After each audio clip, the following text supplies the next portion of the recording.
देखिए ये class 10th science की चैप्टर 3 की तीसरी वीडियो।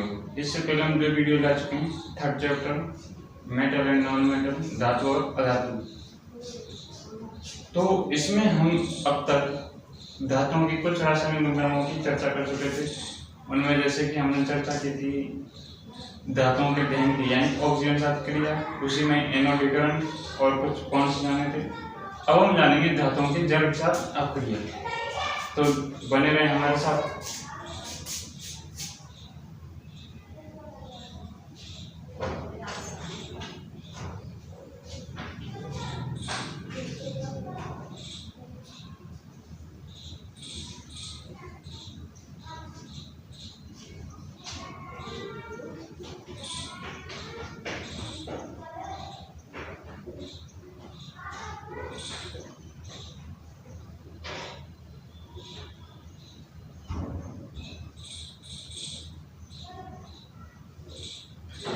ये तीसरी वीडियो है, थर्ड।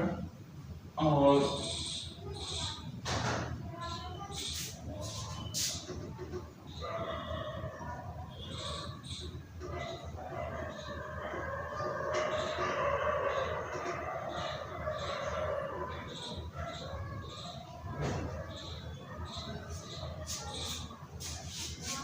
अब हम जानेंगे धातुओं की जल के साथ अपक्रिया।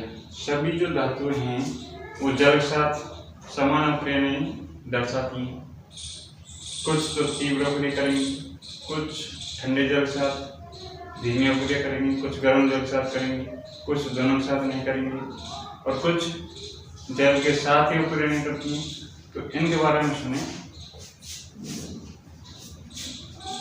कोई भी धातु है, नॉर्मली धातु जल के साथ क्रिया करके हाइड्रोजन गैस बनाती है, साथ में ऑक्साइड बनाती है। नॉर्मली जो धातु जैसे कोई मेटल है, ये जल के साथ क्रिया करके बनाएगी ऑक्साइड उस मेटल का जो भी है, और साथ में क्या बनाएगी, हाइड्रोजन गैस। लेकिन जो सोडियम और पोटेशियम जो धातु हैं, ये क्या बहुत अग्रेसिव धातु हैं, उच्च अपक्रियाशील हैं।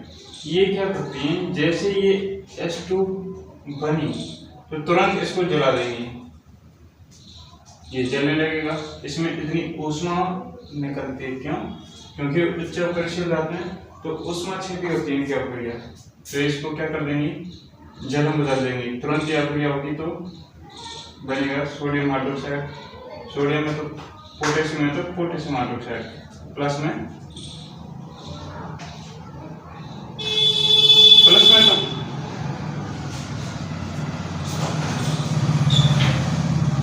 ऊष्मा ही मुक्त हुई, जिसके कारण वो जला। कैल्शियम की बात करें, ये भी कैल्शियम हाइड्रोक्साइड बनाएगा, लेकिन इसमें ये जलेगी नहीं। कौन? जो हाइड्रोजन है वो जलेगी नहीं, H2। और जैसे कि बात करें एल्युमिनियम की, आयरन की, लेड की, ये ठंडे जल के साथ क्रिया नहीं करती हैं, ना ही गर्म जल के साथ, लेकिन ये भाप के साथ क्रिया करती हैं। मैग्नीशियम ये ठंडे जल के साथ क्रिया नहीं करता है, ये भाप के साथ क्रिया नहीं करता। ये किसके साथ क्रिया करेगा, गर्म जल के साथ। लेकिन जो नहीं, लेड को तो यही नहीं लिखेंगे। लेड क्या है, लेड तो क्रिया नहीं करेगा जल के साथ, सीसा जो है।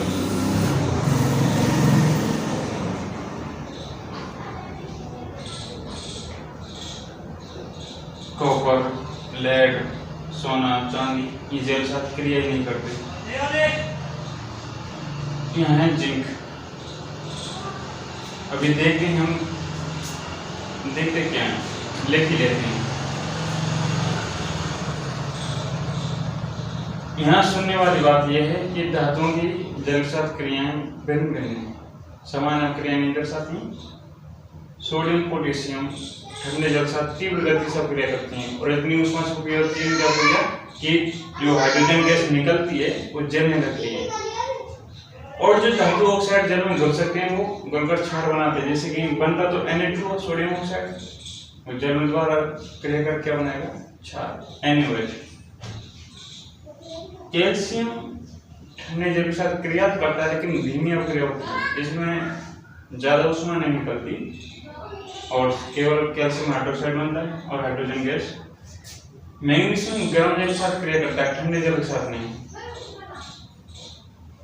एल्युमिनियम, आयरन, जिंक ये ठंडे और गर्म दोनों जल के साथ क्रिया नहीं करते, भाप के साथ क्रिया करेंगे और वही ऑक्साइड और हाइड्रोजन गैस बनेंगे। सोना, चांदी, लेड और कॉपर ये धातुएं ना तो जल के साथ क्रिया करती हैं, बिल्कुल नहीं करती कैसे भी। तो इन्हीं को हम लिखेंगे पॉइंट्स के रूप में जो अभी मैंने बताया है।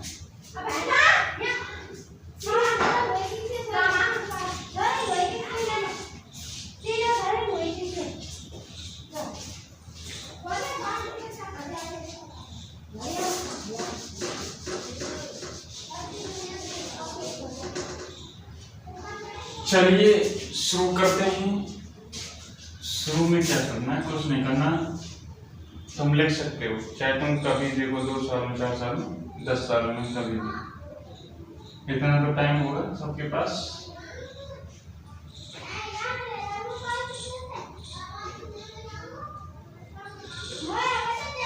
हमने पॉइंट लगा के लिखी थी शायद,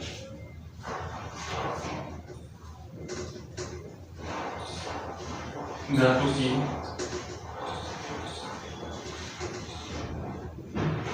जल के साथ अभिक्रिया,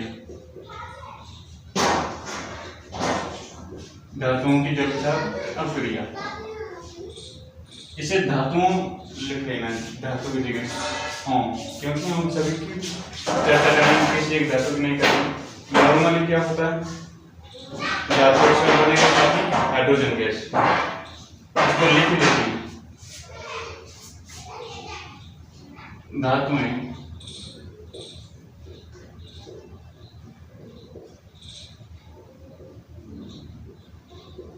जल के साथ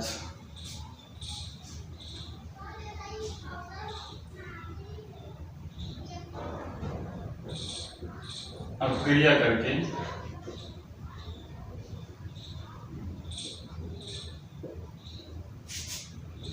धातु ऑक्साइड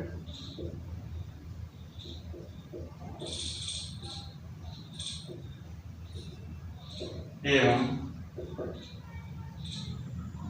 हाइड्रोजन गैस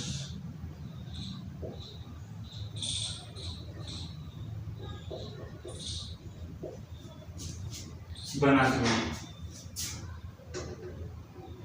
या उत्पन्न करती है। जो धातु ऑक्साइड जल में घुलनशील है वो जल में घुलकर क्षार बनाएंगे, जो भी उनका है, जो भी धातु वो अपने हिसाब से बनाएंगे।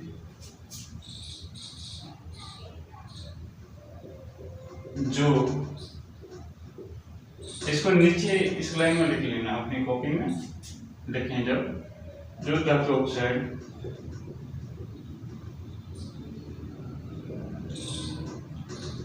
जल में घुलनशील है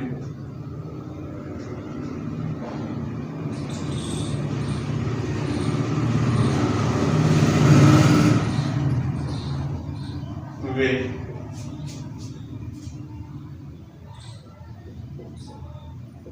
जल में घुलकर क्षार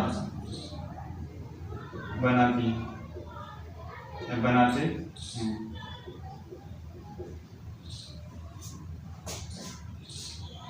लेकिन एक बात याद रखनी ये है कि सभी धातुएं जल के साथ अभिक्रिया नहीं करती हैं। इसको भी अभी लिखते हैं, लास्ट में हम लिखेंगे कि सभी धातुएं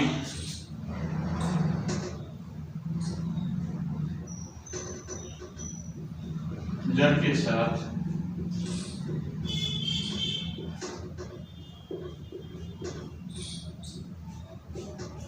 अभिक्रिया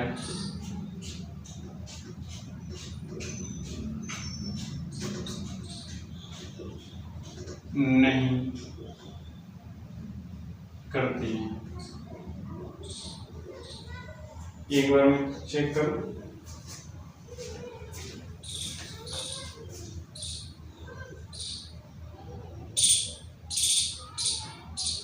देख तो रहा पर वैसा नहीं जैसा दिखना चाहिए। चलो काम चल जाएगा। तो अब ये हमें कुछ जो लिखा है उसका मतलब इतना सा है कि जो धातु जल के साथ क्रिया करती है वो बनाएगी धातु ऑक्साइड।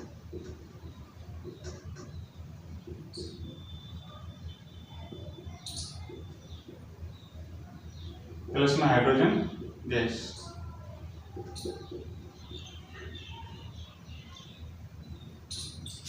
अब अगर ये धातु ऑक्साइड जल में घुलनशील है तो बनाएगा क्षार।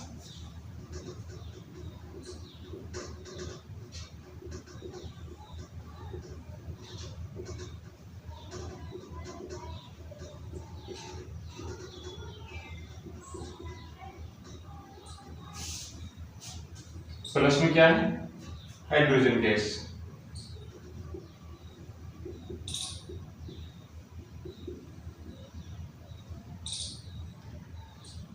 क्योंकि जब धातु जल में अपक्रिया करेगी धातु ऑक्साइड बनेगा, ये दोबारा इसी जल में घुलकर क्षार बनाएगा। हाइड्रोजन तो है ही। जैसे हम बात करें अब अलग अलग धातुओं की अलग अलग अपक्रिया पढ़ेंगे। सबसे पहले जो हमने पॉइंट पढ़ा सोडियम पोटेशियम का, फिर कैल्शियम का, मैग्नीशियम का, फिर बाद एल्युमिनियम आयरन जिंक इनका, फिर नीचे सबसे नीचे जो अपक्रिया नहीं करते वो जैसे सोना चांदी लेड कॉपर, उनको क्रम वाइज रखेंगे सिस्टमेटिक। मैं बोल रहा हूँ, अगर क्लियर नहीं दिख रहा है तो सुन सकते हैं। वैसे इतना तो दिख रहा है नॉर्मल। तो पहला फॉर्म जो हम लिखते हैं ये है सोडियम पोटेशियम। इनको हिंदी में लिखना है जैसे तुम याद है सोडियम एवं पोटेशियम।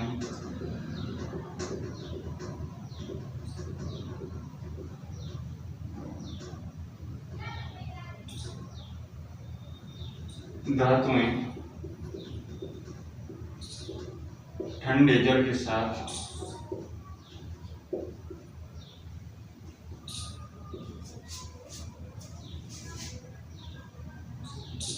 तीव्र अपक्रिया करती हैं।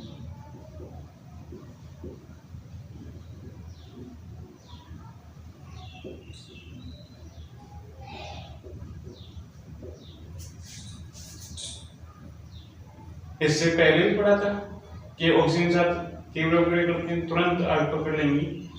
पानी में इसलिए नहीं रखा क्योंकि पानी के साथ भी क्या है तीव्र अपक्रिया करती हैं, आग पकड़ लेंगी। सोडियम पानी के साथ क्रिया करके आग पकड़ सकता है, तुरंत विस्फोट सा होगा, इसलिए नहीं रखेंगे। यह अपक्रिया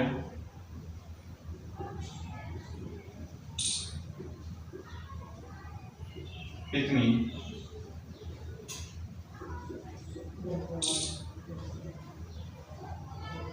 तेज तथा ऊष्माक्षेपी होती है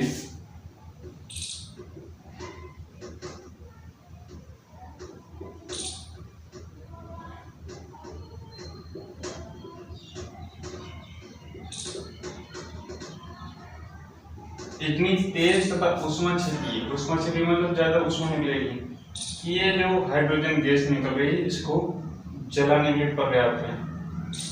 यह क्रिया इतनी तेज तथा ऊष्माक्षेपी होती है कि एक बार चेक करूंगी देख रहा कि नहीं। हाँ काम चल जाएगा।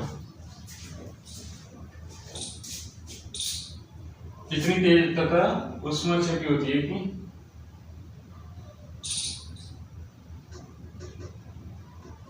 इससे उत्सर्जित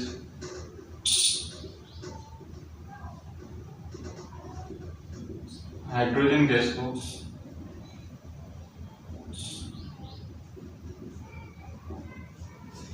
या हाइड्रोजन गैस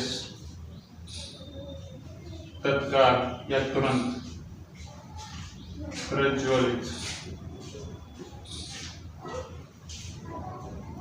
प्रज्वलन कैसे लिखते हैं? प्रज्वलन। अगर नहीं लिखा गया तो तुम्हें लिखना है, मैं तो जलना लिख दूंगा। तत्काल प्रज्वलित, जय दोनों आ जाएंगे। प्रज्वलित, प्रज्वलन, प्रज्वलन ये गलत है। चलो दोनों जय आदि तो प्रज्वलित, दोनों जय नहीं है, एक गलत है। इसको छोड़ ही देते हैं, तुम लिखते रहना। आज हमको प्रज्वलन लिखना नहीं आ रहा, लिख देंगे। वैसे तो 2-3 तो सही होंगे, उनमें से एक होगा। तत्काल जलने लगती है।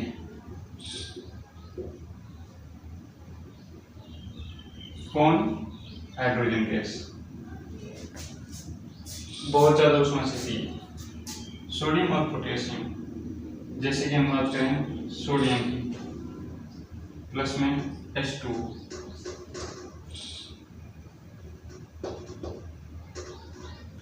देखो ये सोडियम ये जल तुरंत अपक्रिया करेगा, क्या बनेगा? Sodium oxide. लेकिन तुरंत ये जल में क्रिया कर क्या बनाएगा? Sodium hydroxide.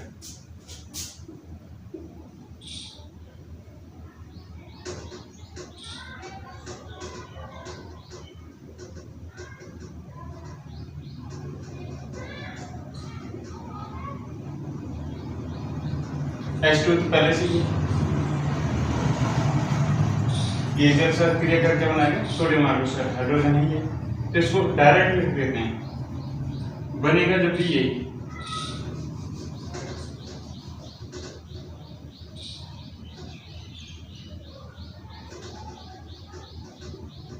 और अब जो ऊष्मा निकलेगी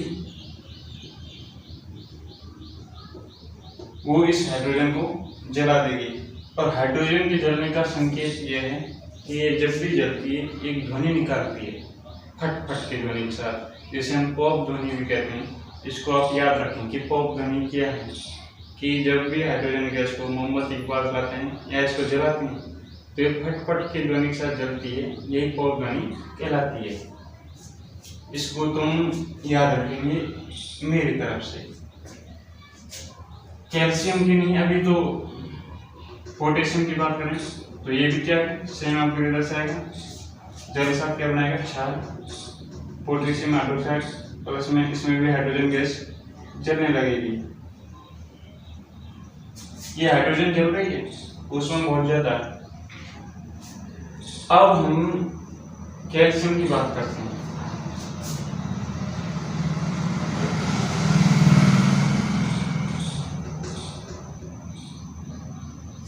कैल्शियम, इसकी सीधी बात करते हैं कि ठंडे जल के साथ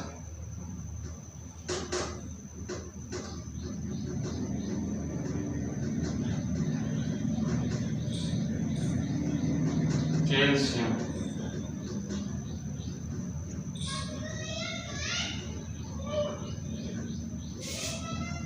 की अपक्रिया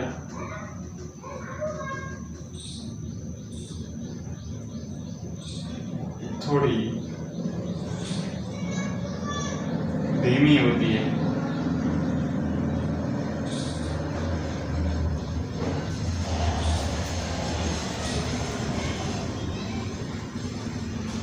इतनी तीव्र नहीं होती, बनेगा इसमें भी कैल्शियम हाइड्रोक्साइड, लेकिन ज्यादा तेज नहीं है कि ये इतनी ऊष्मा निकाल दे कि हाइड्रोजन को जला दे। अब ये हाइड्रोजन जलेगी नहीं, लेकिन इसके जो बुलबुले निकलेंगे पानी में वो इसी कैल्शियम के साथ चिपक जाएंगे, जिसके कारण ये जल में तैरने लगेगी। ऐसे ही मैग्नीशियम के साथ भी होगा, तो इसको तैरा देते हैं अभी पानी में। ये प्रश्न बन सकते हैं कि वो कैसे अपग्रेड करते हैं, वो कैसे एक ही नंबर के बने तो 10वीं में नहीं बने तो बाद में जो भी एग्जाम्स होती हैं उनमें तो जरूर बनते हैं। इनमें से इस चैप्टर में से तो बनेंगे। अभी तक जितने चैप्टर हैं सभी इंपॉर्टेंट हैं। अरे मानो, तुम तो मानो।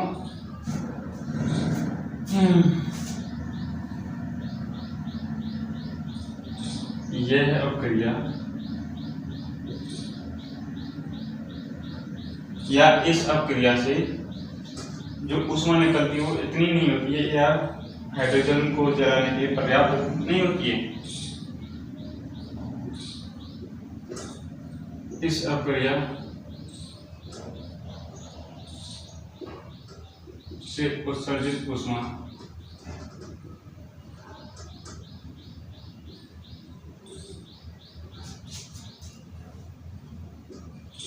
हाइड्रोजन को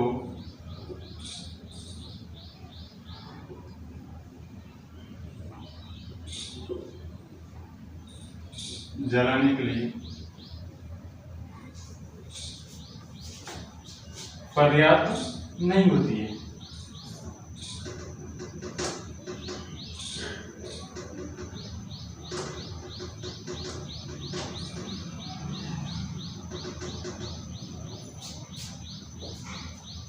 अब पर्याप्त नहीं होती, हाइड्रोजन जलेगी नहीं, लेकिन इस हाइड्रोजन गैस के बुलबुले इसी के साथ चिपकेंगे और जल में तैरना प्रारंभ कर देगी।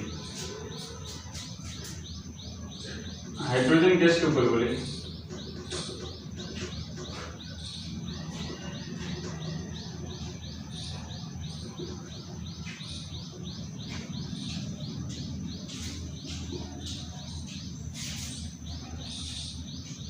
कैल्शियम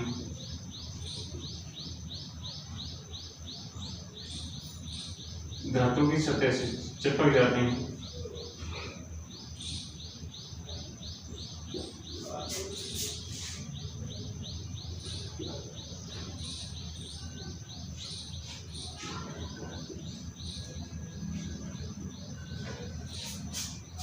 तथा यह कैल्शियम जल में तैरना प्रारंभ कर देती है।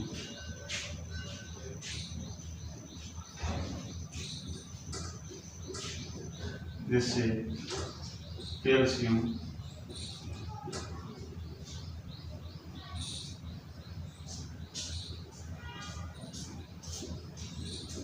जल में तैरने लग जाती है।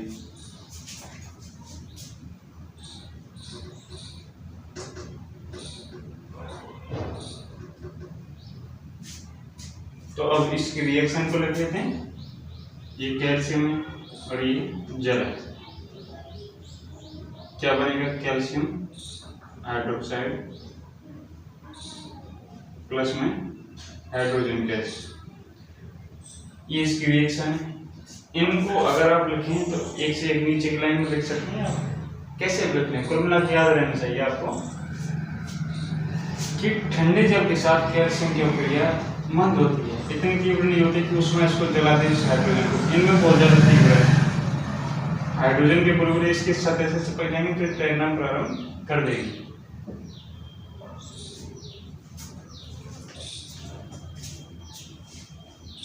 अभी आप इसका स्क्रीनशॉट ले सकते हैं।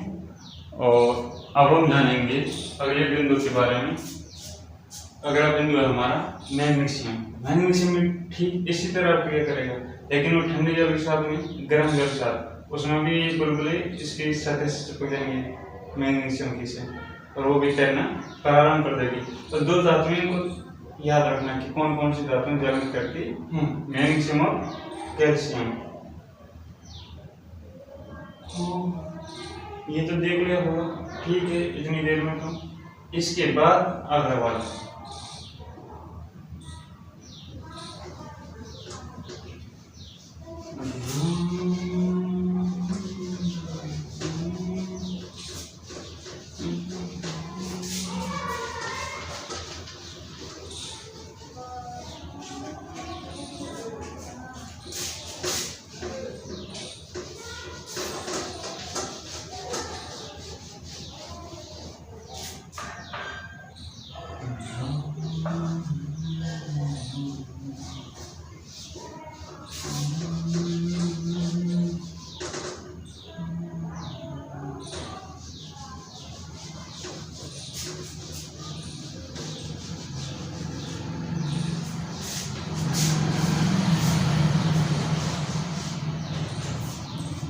अब हम अगले पॉइंट या बिंदु की तरफ चर्चा करते हुए लिखते हैं कि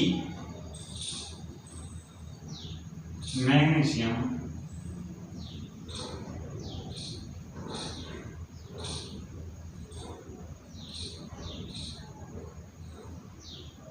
गर्म जल के साथ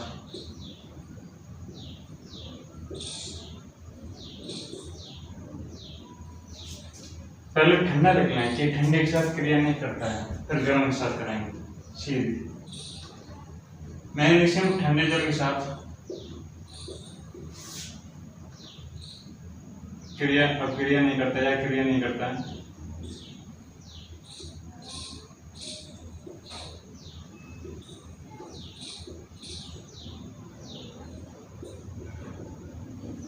परंतु गर्म जल के साथ क्रिया कर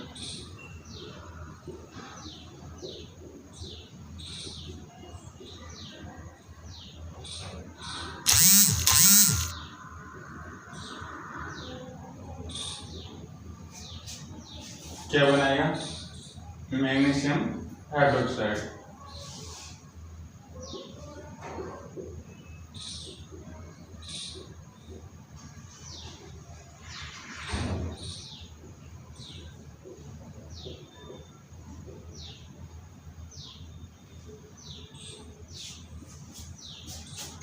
साथ में क्या बनेगी? Hydrogen gas.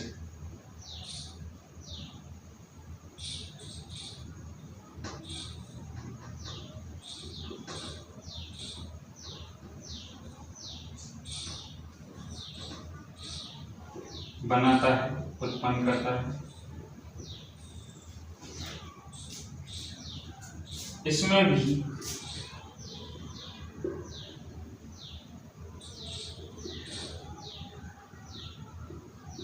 हाइड्रोजन गैस के बुलबुले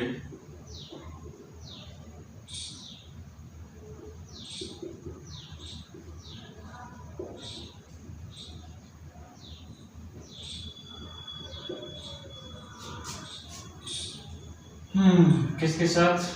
मैग्नीशियम धातु की जगह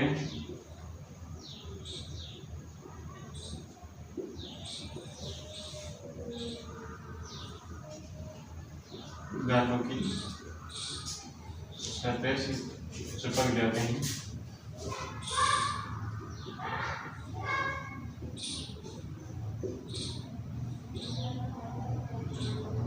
तथा यह है कौन?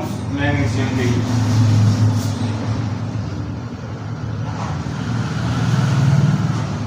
जल में तैरना प्रारंभ कर देती है।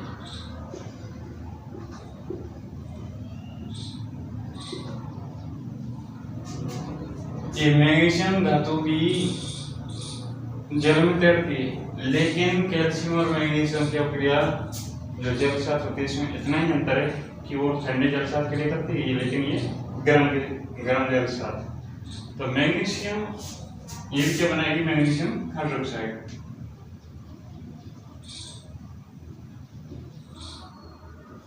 ये मैग्नीशियम और ये जल है, और क्या बनेगा? मैग्नीशियम हाइड्रोक्साइड प्लस में हाइड्रोजन गैस। पहले लिख दिया हमने, जो भी धातु ऑक्साइड जल में घुलनशील है वो तो क्षार बनाएंगे ही, तो मैग्नीशियम हाइड्रोक्साइड। अगला जो पॉइंट हम लिखते हैं वो ये लिखते हैं कि जो एल्युमिनियम, आयरन और जिंक है, ये ना तो ठंडे जल के साथ क्रिया करते हैं, ना ही गर्म जल के साथ, ये भाप के साथ क्रिया करेंगे। एल्युमिनियम,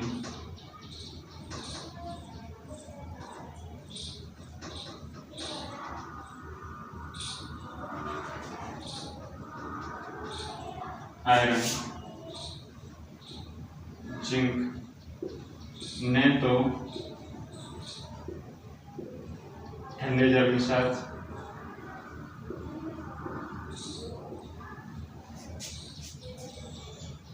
और ने ही गर्म जल के साथ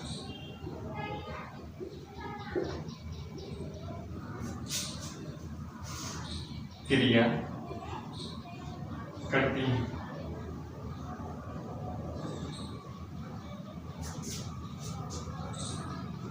लेकिन ये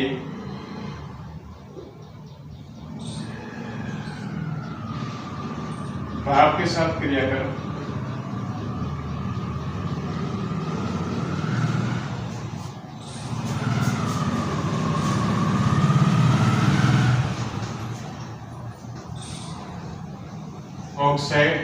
ऑक्साइड कौन सा, अपने जो संगत ऑक्साइड बनेगा, एल्युमिनियम का अलग, आयरन का अलग, ऑक्साइड एवं हाइड्रोजन गैस बनाती है।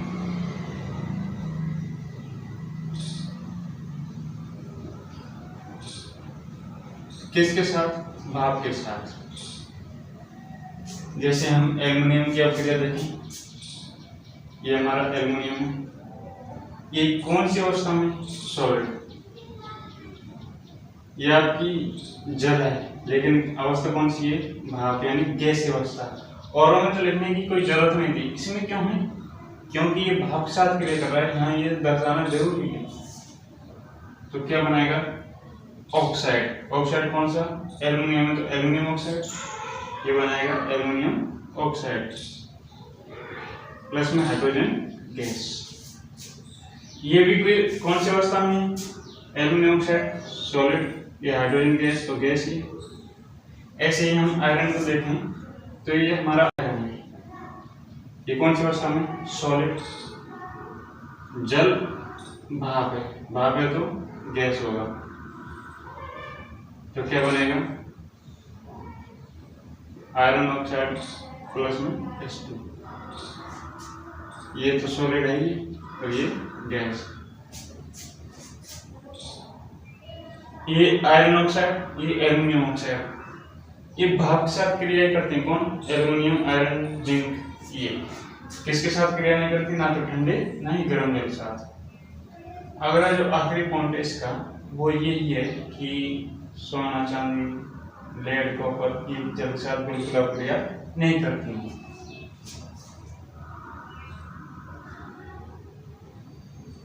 सिल्वर,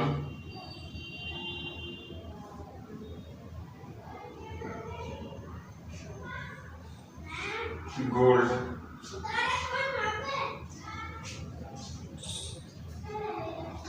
गोल्ड यानी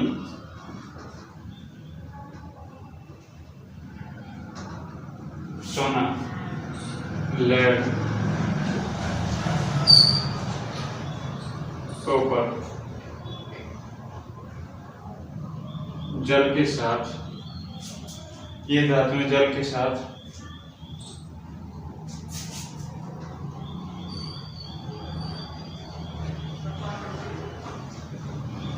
बिल्कुल अक्रिया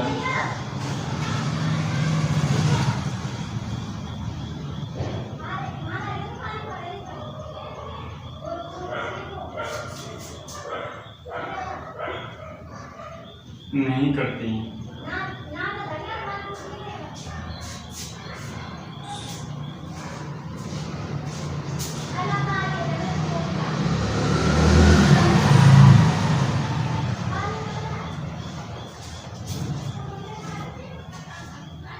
तो ये देख लिया तुमने, इसमें था ही क्या?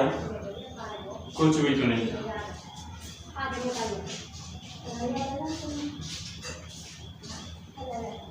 ये सोना, चांदी, लेड, कॉपर, ये जल के साथ तो बिल्कुल अक्रिया नहीं करती। इससे ऊपर हमने पढ़ा,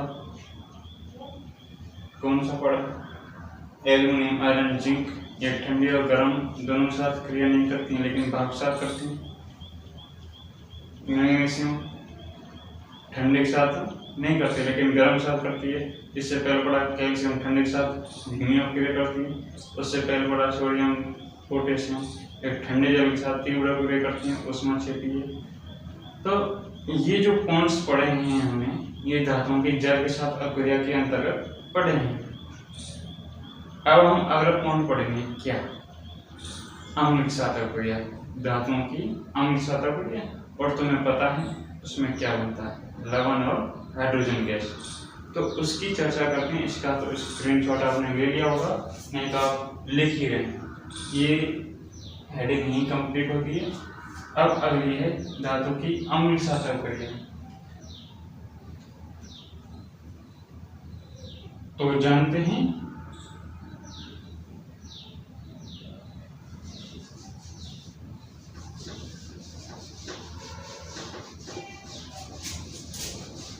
तुम्हें करना क्या है, कुछ भी नहीं करना। जो मैं यहाँ पर लिख रहा हूँ उसको लिख सकते हैं। उसको लिखने से तो फायदे ही फायदे, नहीं लिखेंगे तो स्क्रीनशॉट जरूर रखें अपनी कॉपी में। कॉपी में नहीं, फोन में। कॉपी में तो स्क्रीनशॉट होता है।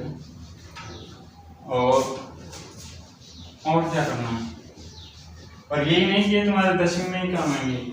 जब भी साइंस पढ़नी हो, जनरल साइंस, उसके अंतर्गत ये काम आती है। तुम्हें काम आएंगी, सबको काम आएंगी। और किसी को नहीं आती उसको बता दें, जिसको जरूरत हो इसके उनके साथ इस चैनल को जरूर शेयर करें, उसको जरूर बताएं, चाहे वो कोई हो।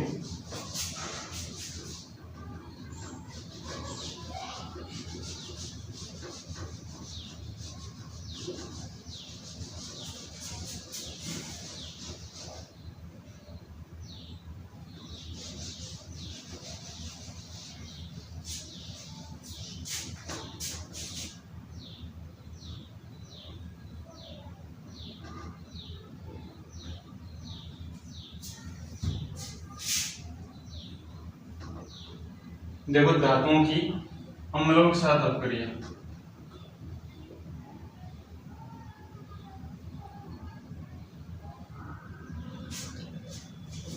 तुम्हें पता है धातु में अम्ल के साथ अपक्रिया करके क्या बनेंगी, लवण और हाइड्रोजन गैस। इसको हम पिछले पार्ट में जान चुके हैं, ज्यादा नहीं पढ़ेंगे, लेकिन कुछ पॉइंट्स हैं उनको लिखेंगे बस।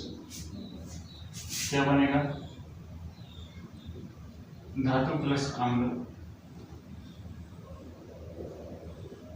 लवण और हाइड्रोजन गैस।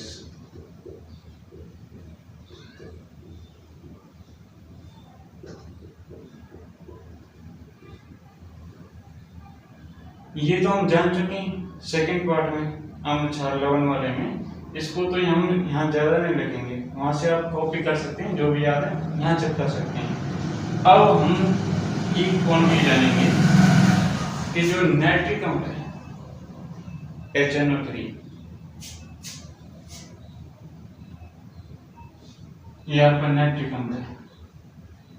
इसके साथ कोई धातु क्रिया करेगी तो हाइड्रोजन गैस नहीं बनेगी, क्योंकि ये क्या है, प्रबल ऑक्सीकारक। ये हाइड्रोजन को ऑक्सीकृत कर देगा और स्वयं अपचयित हो जाएगा। तो क्या बनेगा, हाइड्रोजन में ऑक्सीजन जुड़ेगा तो जल, और स्वयं बनाएगा नाइट्रोजन का कोई ऑक्साइड, कोई भी ऑक्साइड नाइट्रोजन का। इस पॉइंट को लिख लेते हैं बस।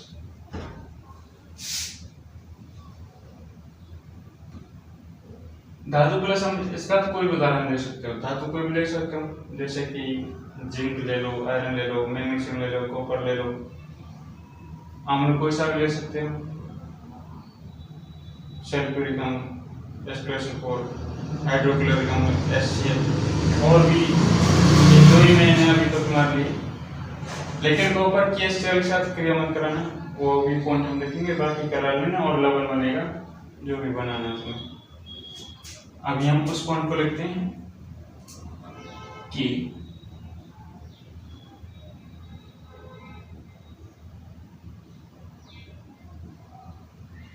धातु में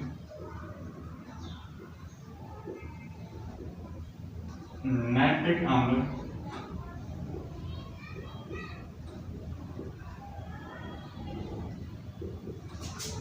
के साथ क्रिया कर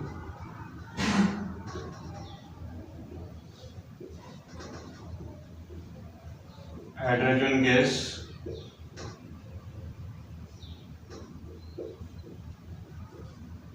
नहीं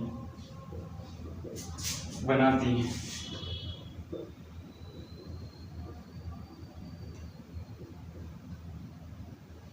क्योंकि नाइट्रिक अम्ल एक प्रबल ऑक्सीकारक है।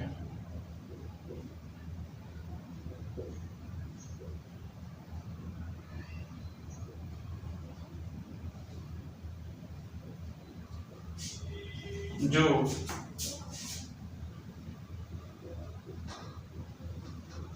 उत्पन्न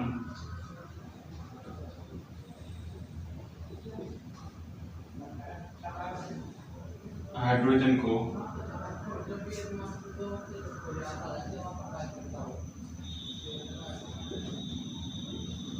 ऑक्सीकृत कर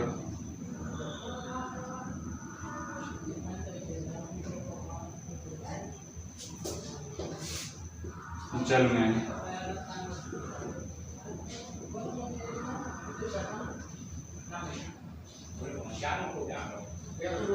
परिवर्तित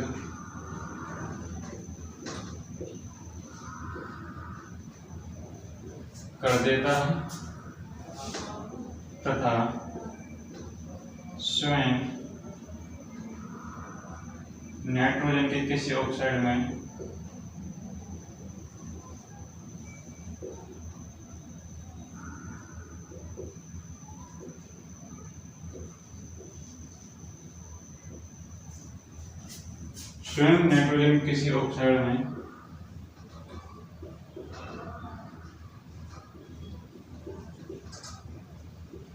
अपचयित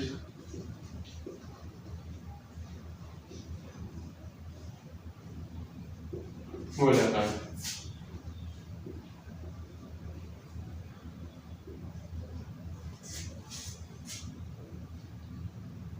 इसकी कहानी इतनी है कि ये बहुत ज्यादा प्रबल ऑक्सीकारक है, जो दूसरों को ऑक्सीकृत करेगा, ऑक्सीजन देगा और स्वयं क्या हो जाएगा, अपचयित, और वो हाइड्रोजन बनाएगा जल। बस इतनी सी बात है।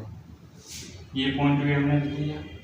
इसको तो आप वैसे लिखना है अलग से, इसको लिखेंगे तब तो इतना ही लिखना है। अब इसके बाद हम चर्चा करेंगे किस पता है, एक्वारेजिया की। इससे पहले मैं तुम्हें देखूं, सही है मामला।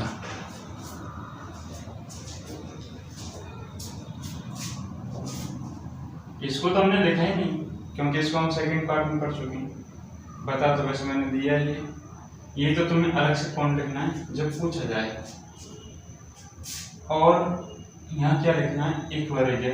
ये हेडिंग से अलग है लेकिन है इसमें।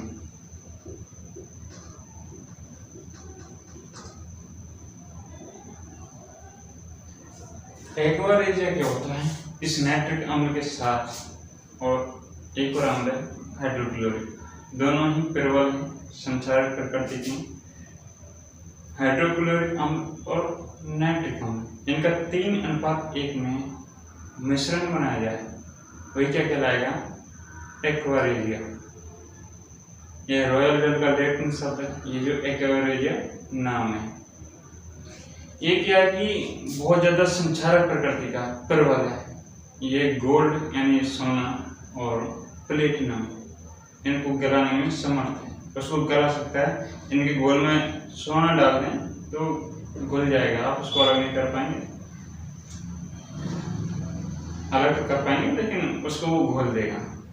तो ये जो पॉइंट है इसको अभी हम लिखने वाले हैं। बस एक्वारेजिया में यही बात है, इसको याद रखें। ये काम का आगे काम आएगा, अभी नहीं आया तो वैसे आगे भी आ सकता है। एक्वारेजिया सांद्र, दोनों सांद्रों से, कौन, हाइड्रोक्लोरिक अम्ल और नाइट्रिक अम्ल, 3:1। 3 में तो हाइड्रोक्लोरिक अम्ल, 1 में नाइट्रिक अम्ल। HCl और HNO3, इनका कितना, 3:1। इसको तो वैसे लिख के रखें मेरी तरफ से, बाकी इसको हम रखेंगे सांद्र हाइड्रोक्लोरिक अम्ल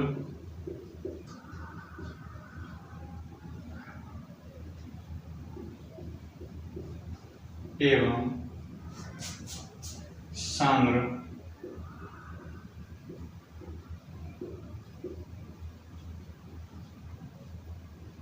नाइट्रिक अम्ल का 3:1 यानी 3 और 1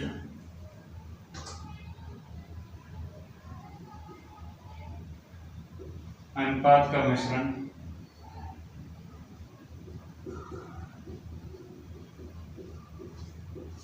एक्वारेजिया कहलाता है।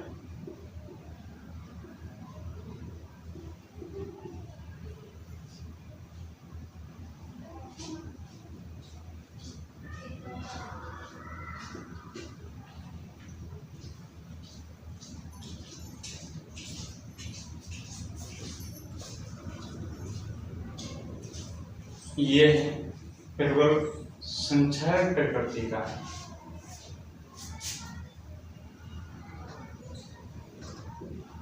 यह एक्वारेजिया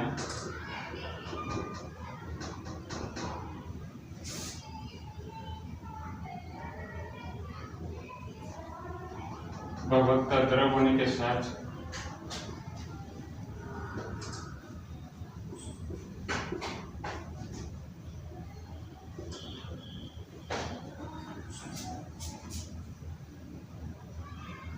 प्रबल संक्षारक प्रकृति का होता है।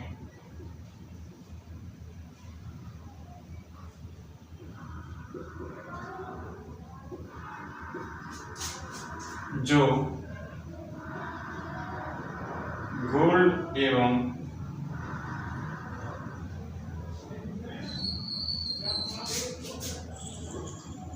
प्लेटिनम को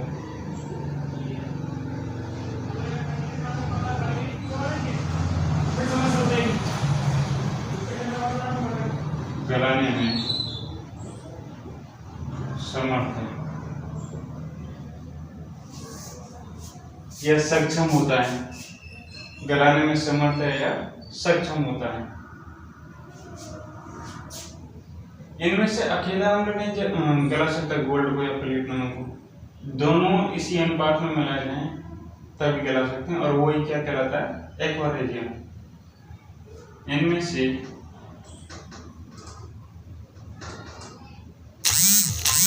अकेले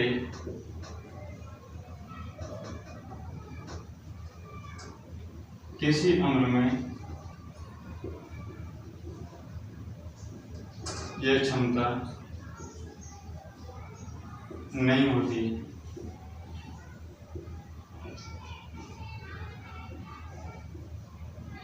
अकेला नहीं गलाएगा, दोनों एक्वारेजिया के रूप में ही गला सकते हैं। इसका उपयोग करते नहीं कई लोग, आपके सोने चांदी के आभूषण ले लेगा, इस बोर में डालेगा और आपको काम करके दे देगा। ऐसे बेवकूफ बनाया जा सकता है, लेकिन आप कोई नहीं बनेगा। तुम्हें तो पता चल गया, और इसके बाद तो और कुछ बात नहीं, ये तो यही कंप्लीट होता है।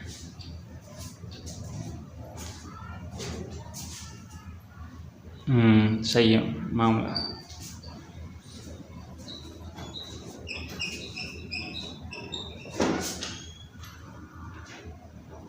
इसको तो आपने देखा है, स्क्रीनशॉट लें, लिखा हो तो ठीक। अब हम जानेंगे धातु की किसी अन्य धातु के जो लवण विलयन है उनके साथ अपक्रिया करें तो क्या होगा। तो वो आप जान चुके हैं, पहले ही मैं बता चुका हूँ। उसमें क्या है, जैसे आपने विस्थापन अपक्रिया पढ़ी पहले बार, उसमें क्या होता है, एक धातु होती है उच्च अपरिशील, दूसरी होती है निम्न अपरिशील।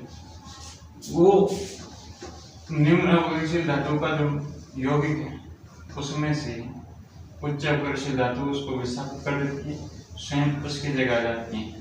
तो यही विस्थापन अपक्रिया को इसी प्रकार पढ़ेंगे कि धातु की अन्य धातु लवण या उसके विलयन के साथ अपक्रिया।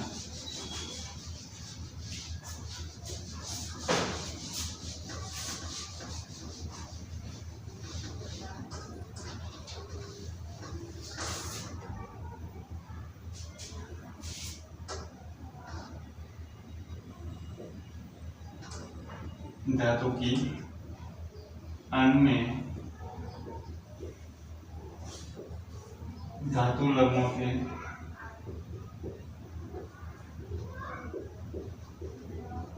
विलयन के साथ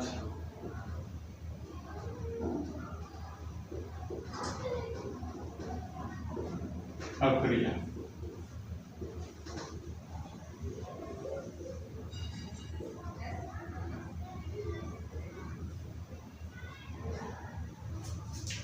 इसमें सुनने वाली बात तो यही है कि एक तो धातु होगी, दूसरी कोई दूसरी धातु होगी, उसका कोई यौगिक होगा, उसका कोई लवण होगा, उसका विलयन, वो विलयन अवस्था होगा करुणाकर बाद इतनी सी।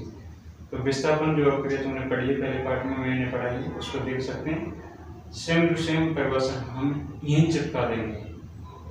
मैं जो बता चुका हूँ उसमें कि एक उच्च अपरिशील धातु निम्न अपरिशील धातु को विस्थापित कर सकती है, जिसका विपरीत सत्य नहीं है। यानी एक निम्न अपरिशील धातु उच्च अपरिशील धातु को उसके यौगिक से विस्थापित नहीं कर सकती। इसी को हम लिख सकते हैं और लिखेंगे भी, और तुम भी लिखना कि एक उच्च अक्रियाशील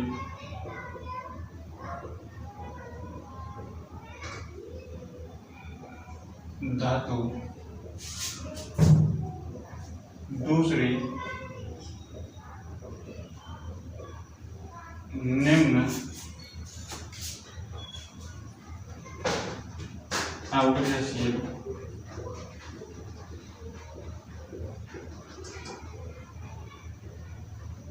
धातु को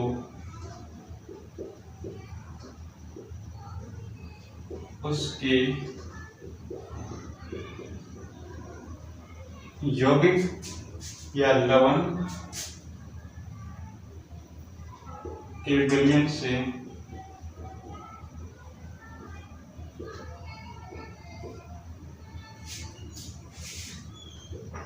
विस्थापित कर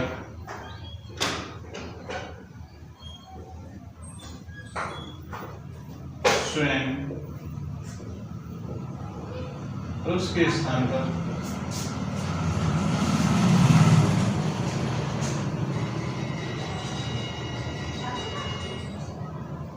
आ जाती है।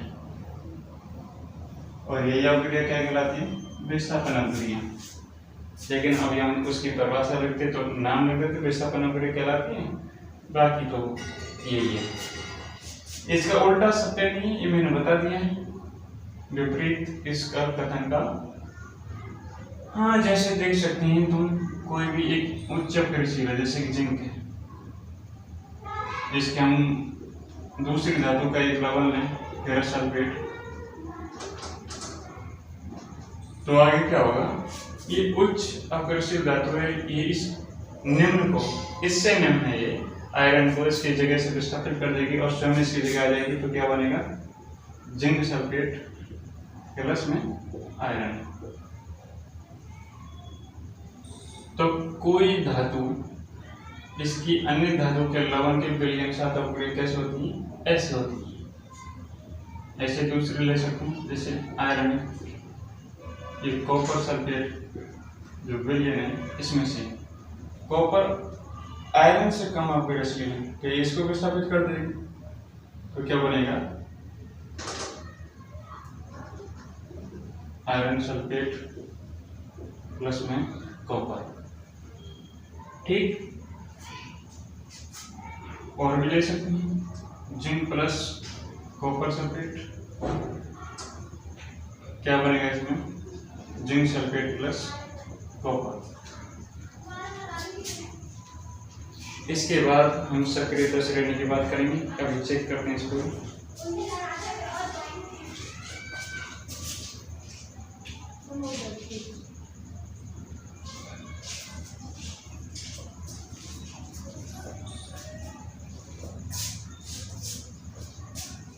चलो सक्रियता श्रेणी को भी पढ़ लेते हैं। इसको भी हम बता चुके हैं पहले।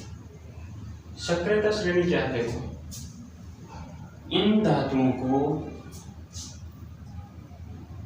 इस क्रम में लिखा जाए कि ऊपर ऊपर तो उच्च अपरिशील धातु है, उसके बाद उनसे कम, उसके बाद उनसे कम, नीचे नीचे सबसे कम, उसे कहेंगे सक्रियता श्रेणी। सक्रियता श्रेणी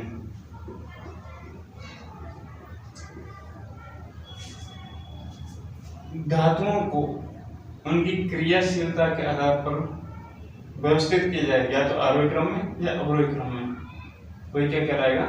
सक्रियता श्रेणी। हम ऊपर से नीचे चल लेते हैं, ऊपर ऊपर चले लेते हैं, तो अवरोही क्रम। इसी को क्या कहेंगे? सक्रियता श्रेणी। कि धातुओं को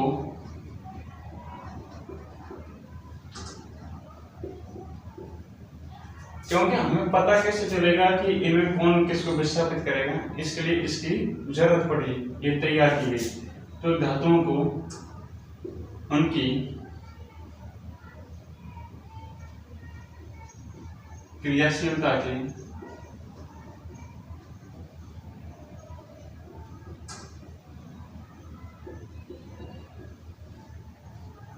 अवरोही क्रम में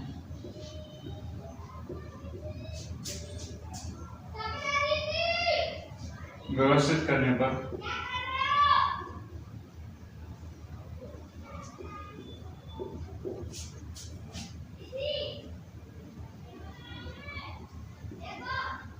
प्राप्त श्रेणी सक्रियता श्रेणी कहलाती है।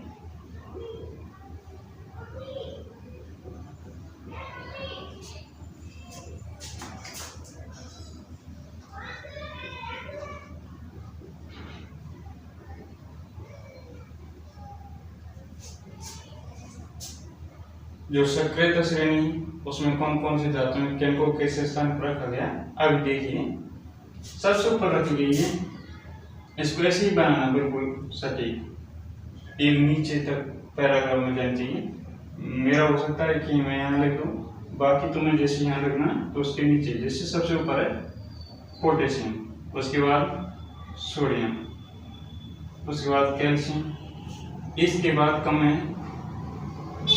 मैग्नीशियम, इसके बाद aluminium, zinc. Potassium, sodium, calcium, magnesium, aluminium, zinc.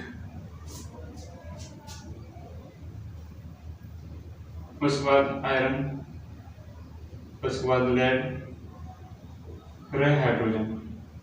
ये अधातु, बाकी हम धातुओं को लिख रहे हैं। कॉपर, पारा,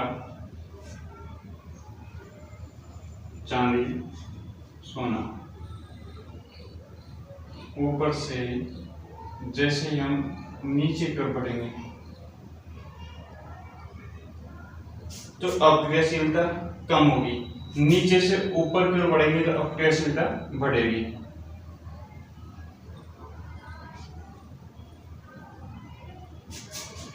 अक्रियाशीलता में वृद्धि,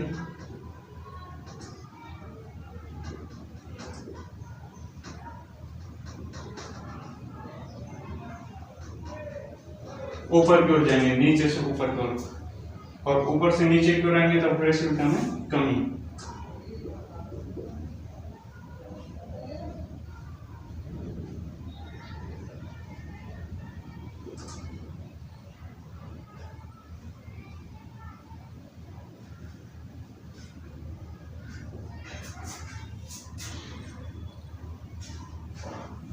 सबसे उच्च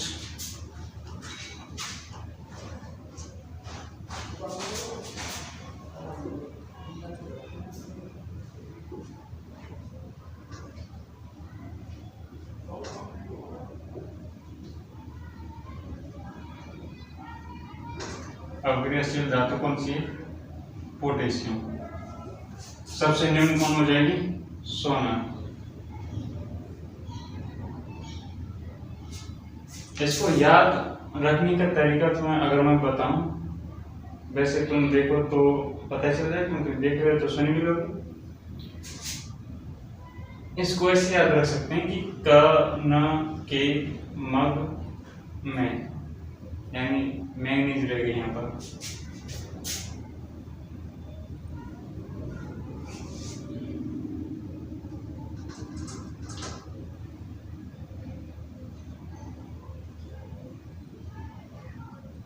आलू जमीन पर फैले पड़े हैं।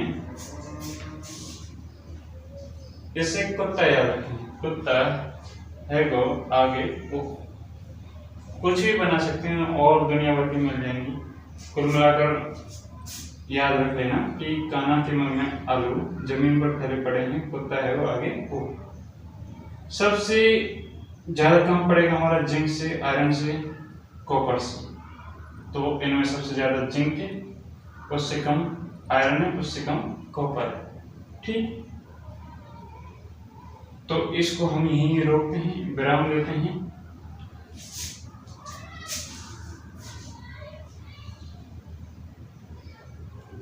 तो हमने जो अभी बात की है, एक ही बात की कि धातुओं के रासायनिक गुणधर्म, उनमें जैव साथ क्रिया और अन्य धातु लवणों के साथ क्रिया हमने एक साथ में पढ़ी थोड़ी। इसके बाद हम सक्रियता श्रेणी के बाद आगे की चर्चा अगली वीडियो में करेंगे। इस वीडियो को यहीं विराम देते हैं। और तुम्हारा एक ही काम है, कुछ समझ में नहीं आए तो कमेंट करें। कभी भी कोई भी दिक्कत,